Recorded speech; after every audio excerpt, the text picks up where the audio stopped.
इस वीडियो में जो टॉपिक हम स्टडी करने जा रहे हैं उसको स्टडी करने से पहले मैं आपको बता देता हूं कि इस वीडियो के डिस्क्रिप्शन बॉक्स में जो सबसे पहले नंबर पे लिंक दिया हुआ है उसको आप एक बार अच्छे से स्टडी कर लीजिए ताकि आपको पता चल जाएगा कि नेक्स्ट 2-3 वीडियोस के अंदर हमने क्या स्टडी करना है।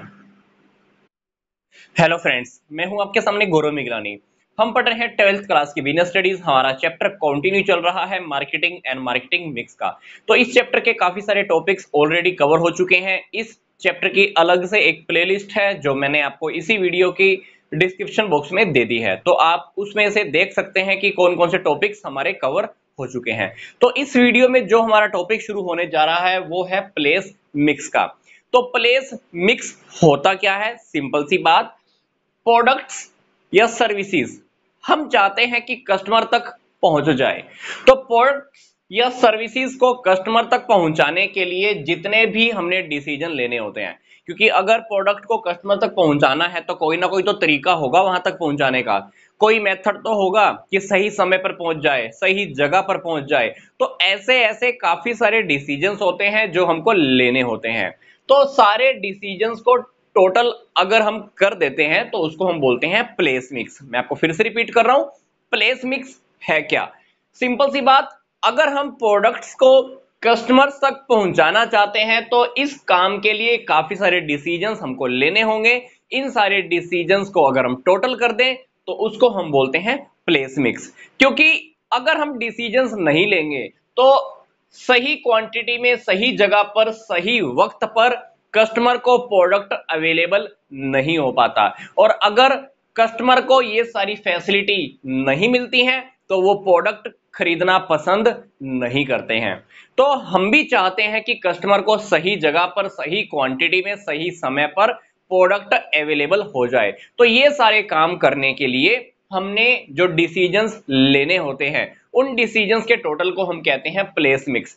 तो प्लेस मिक्स के अंदर भी हमने जो टॉपिक अब इस वीडियो में शुरू करना है वो है चैनल्स ऑफ डिस्ट्रीब्यूशन का। तो चैनल्स ऑफ डिस्ट्रीब्यूशन के टॉपिक के अंडर में सबसे पहले हम स्टडी करेंगे कि मीनिंग क्या है और ये इंटरमीडिएटर्स की हेल्प क्यों लेते हैं, जैसे होलसेलर, रिटेलर, एजेंट, इन लोगों की हम हेल्प क्यों लेते हैं। फिर हम तीसरा टॉपिक पढ़ेंगे टाइप्स ऑफ और लेवल्स, टाइप्स या कह लीजिए levels of channels of distribution. फिर हम पढ़ेंगे कि इसके फंक्शंस क्या है।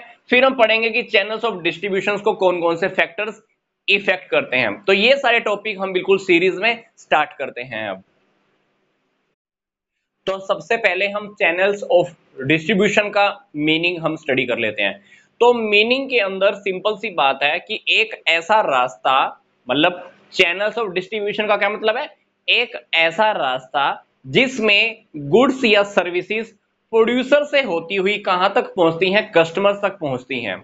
तो गुड्स की ओनरशिप और पोजेशन किसके पास आ जाता है? कस्टमर के पास आ जाता है। मतलब जो वस्तु पहले प्रोड्यूसर की थी अब किसकी हो गई? वो कस्टमर की हो गई। मतलब गुड्स का स्वामित्व प्लस अधिकार अब कस्टमर का हो जाता है। मैं फिर से रिपीट कर रहा हूं, चैनल्स ऑफ डिस्ट्रीब्यूशन का मतलब एक ऐसा रास्ता जिसमें गुड्स प्रोड्यूसर से कस्टमर तक पहुंच जाती हैं, प्लस गुड्स का स्वामित्व और अधिकार अब किसका हो जाएगा? कस्टमर का हो जाएगा। क्योंकि आप बात सोचकर देखिए, पहले गुड्स को मान लो मैंने बनाया, उस गुड्स का मालिक मैं, अधिकार उसके ऊपर मेरा। अब ये प्रोडक्ट अगर मैं किसी को सेल कर देता हूं, ये प्रोडक्ट अगर मैं किसी को सेल कर देता हूं तो उसके ऊपर अधिकार भी उसका हो गया, अब उसका स्वामित्व भी उसका हो गया। तो चैनल्स ऑफ डिस्ट्रीब्यूशन मतलब एक ऐसा रास्ता जिसमें गुड्स हमको कहां पहुंचानी है? प्रोड्यूसर से कस्टमर तक पहुंचानी है। पहले स्वामी प्रोड्यूसर था, अब कौन हो जाएगा? कस्टमर्स हो जाएंगे। तो इसके अंदर यहां से यहां अगर हमको गुड्स पहुंचानी है तो इसमें काफी सारे लोग हमारी हेल्प करते हैं, उनको हम बोलते हैं मिडलमैन। मिडलमैन कोई भी हो सकता है, होलसेलर, रिटेलर, एजेंट। तो ये मिडलमैन के रूप में काम करते हैं, गुड्स को यहां से यहां तक पहुंचाते हैं। अब बात आती है जो डिस्ट्रीब्यूशन का जो रास्ता है, जो हमारा पाथ है, वो लंबा भी हो सकता है, छोटा भी हो सकता है। ये रास्ता हम डायरेक्ट भी फॉलो कर सकते हैं, ये हम इनडायरेक्ट भी फॉलो कर सकते हैं। फॉर एग्जांपल, अगर प्रोड्यूसर कस्टमर को डायरेक्ट प्रोडक्ट सेल कर देता है तो उसको हम बोलते हैं डायरेक्ट वे। इनडायरेक्ट वे के अंदर क्या होगा, अगर प्रोड्यूसर कस्टमर को गुड सेल करने के लिए मिडल मैन की हेल्प लेता है तो उसको हम बोलेंगे इनडायरेक्ट वे। तो सिंपल सा मीनिंग था हमारा, पहली बात रास्ता, दूसरी बात हमको मिडलमैन की हेल्प लेनी है, तीसरी बात रास्ता लंबा भी हो सकता है छोटा भी हो सकता है। अगर हम डायरेक्ट कस्टमर तक पहुंचा देते हैं तो वो हो गया डायरेक्ट वे। अगर प्रोड्यूसर कस्टमर तक पहुंचाने के लिए मिडलमैन की हेल्प लेता है तो वो हो गया इनडायरेक्ट वे।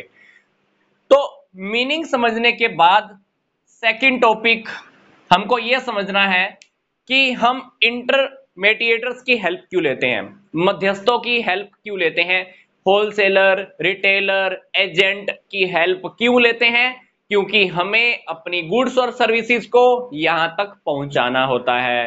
क्वेश्चन मैं फिर से रिपीट कर रहा हूं, प्रोडक्शन प्लेस से लेकर कंजप्शन प्लेस तक अगर हमको गुड्स पहुंचानी है तो हम होलसेलर, रिटेलर, एजेंट, इन सब लोगों की हेल्प मतलब इंटरमीडिएटर्स की हेल्प हम क्यों लेते हैं। सिंपल सी बात, पहला reason, distribution is a costly function. जो डिस्ट्रीब्यूशन का जो काम होता है, गुड्स और सर्विसेज कस्टमर तक हमने पहुंचानी है, ये वाला जो काम है बहुत महंगा होता है। मैंने प्रोडक्शन तो कर दिया, अगर मैं कस्टमर तक गुड्स और सर्विसेज पहुंचाने के लिए खुद की ट्रांसपोर्ट कंपनी भी खोल लूं, ट्रक्स ले लूं, गाड़ियां ले लूं, तो ये सारा काम करने के लिए मुझे बहुत बड़ी इन्वेस्टमेंट की जरूरत है और इन्वेस्टमेंट करना किसी को बहुत महंगा पड़ता है। तो कोई भी कंपनी अगर गुड्स या सर्विसेज को कस्टमर्स तक पहुंचाना चाहती है तो ये सारा काम कंपनी खुद नहीं करती है। इस काम को कंप्लीट करने के लिए कंपनी इंटरमीडिएटर्स की हेल्प लेती है। इंटरमीडिएटर्स क्या करते हैं, कस्टमर तक गुड्स या सर्विसेज को आसानी से पहुंचा देते हैं। क्योंकि अगर डिस्ट्रीब्यूशन का काम भी मैंने ही स्टार्ट कर दिया, प्रोडक्शन भी मैं कर रहा हूं, डिस्ट्रीब्यूशन भी अगर मैं कर रहा हूं, तो मेरे को ये बहुत महंगा पड़ जाएगा। क्योंकि कस्टमर को गुड्स पहुंचानी भी है, उनको आफ्टर सेल सर्विसेज भी देनी है, तो इन सारे कामों को मैनेज करना, इन सारी बातों को मैनेजमेंट में लेकर आना बहुत टेढ़ा काम है, जटिल काम है, बहुत महंगा पड़ता है।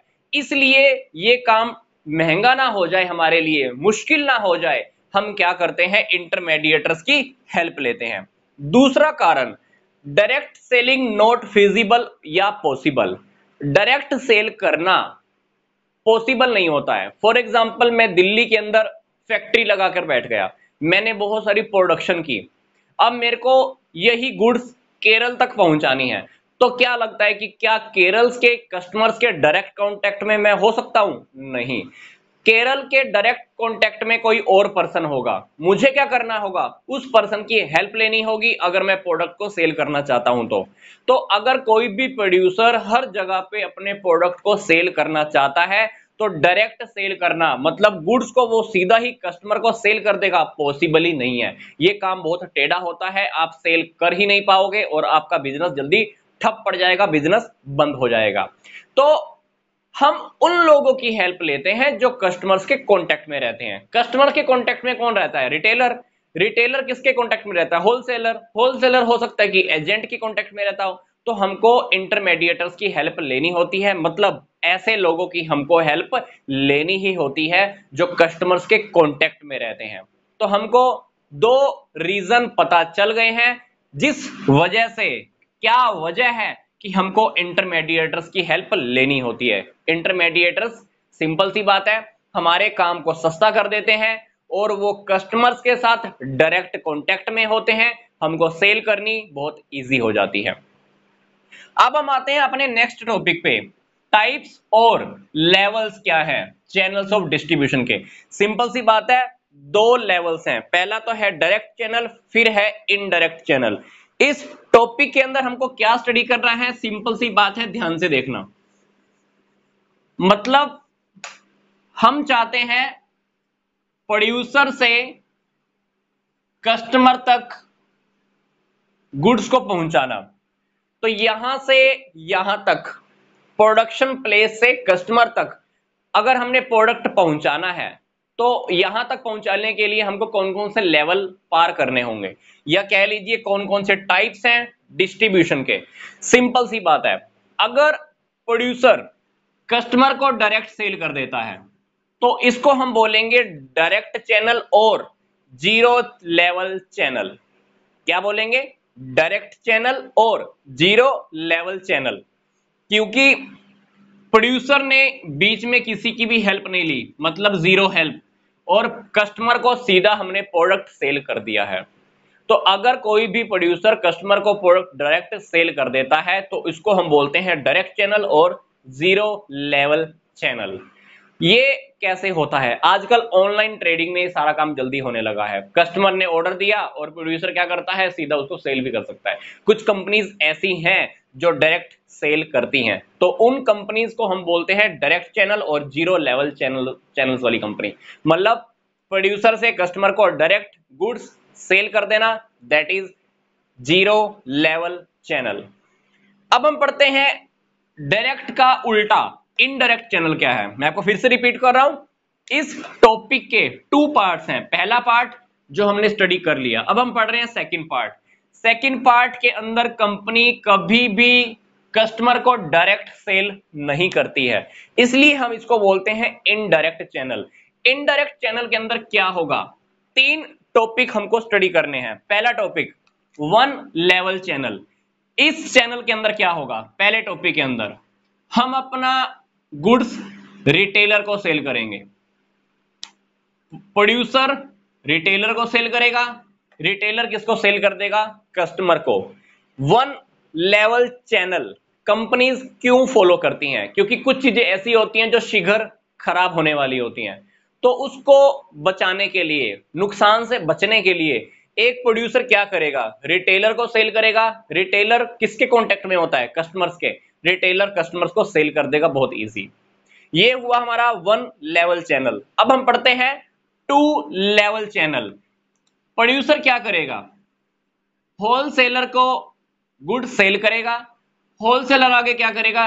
रिटेलर को सेल करेगा, रिटेलर आगे कस्टमर को सेल करेगा। टू लेवल चैनल हम कब फॉलो करते हैं? जब हमने कुछ ऐसी चीजें बेचनी हो जो जल्दी खराब होने वाली फिलहाल नहीं होती है, जैसे चाय पत्ती, नमक हो गया, साबुन हो गया, घी हो गया। तो इसमें कंपनी क्या करती है? प्रोड्यूसर क्या करता है? पहले होलसेलर को बेचेगा, मतलब थोक व्यापारी, फुटकर व्यापारी, फिर आगे कस्टमर्स को। होलसेलर क्या करता है? बहुत सारी क्वांटिटीज में खरीद लेता है। अब होलसेलर के थ्रू काफी सारे रिटेलर्स को आगे सप्लाई जाती है। इस रिटेलर ने खरीदा, इसने इसने इसने इसने, अब ये सारे रिटेलर मिलकर क्या करते हैं? बहुत सारे कस्टमर्स को सेल करते हैं। इसको हम बोलते हैं two level channel. Two level channel क्यों बोला? क्योंकि प्रोड्यूसर से कस्टमर तक गुड्स पहुंचाने के लिए दो रास्तों का, या ये लगा लीजिए कि दो लेवल्स का हमने प्रयोग किया है। नेक्स्ट है हमारा three level channel. Three level channel company या प्रोड्यूसर कब यूज करती है? अगर किसी प्रोड्यूसर को, मैन्युफैक्चरर को, किसी कंपनी को लगता है कि मैं होलसेलर से डायरेक्ट कांटेक्ट नहीं बना पा रही हूं, तो वो कंपनी क्या करती है? एजेंट्स की हेल्प लेती है। किसकी हेल्प लेती है? एजेंट्स की। तो हम सबसे पहले एजेंट से कांटेक्ट करते हैं, एजेंट होलसेलर से, और होलसेलर रिटेलर से, रिटेलर फिर कस्टमर्स के। तो इसमें कितने चैनल्स आ गए? थ्री आ गया। प्रोड्यूसर से कस्टमर तक पहुंचने के लिए हमने तीन रास्ते पार किए हैं, इसलिए हम इसको बोलते हैं three level channel. Agent wholesaler से कांटेक्ट करेगा, बहुत सारी प्रोडक्शन को ये उठा लेगा, बहुत सारा गोडाउन ये भर लेगा, इसके बदले में एजेंट कमीशन ले लेता है। आगे अब होलसेलर और रिटेलर का काम है। रिटेलर क्या करेगा? कस्टमर को सेल कर देगा। तो ये हुआ हमारा थ्री लेवल चैनल। तो मैं आपको फिर से रिपीट कर देता हूं।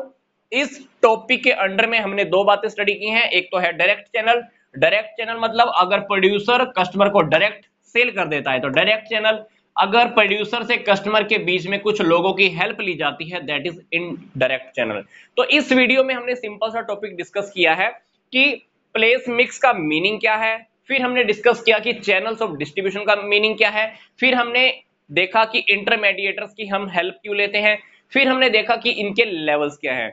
नेक्स्ट वीडियो में हम डिस्कस करने जा रहे हैं चैनल्स ऑफ डिस्ट्रीब्यूशन के क्या फंक्शंस हैं और कौन कौन से फैक्टर्स इसको इफेक्ट करते हैं। तो मिलते हैं जल्दी से नेक्स्ट वीडियो में।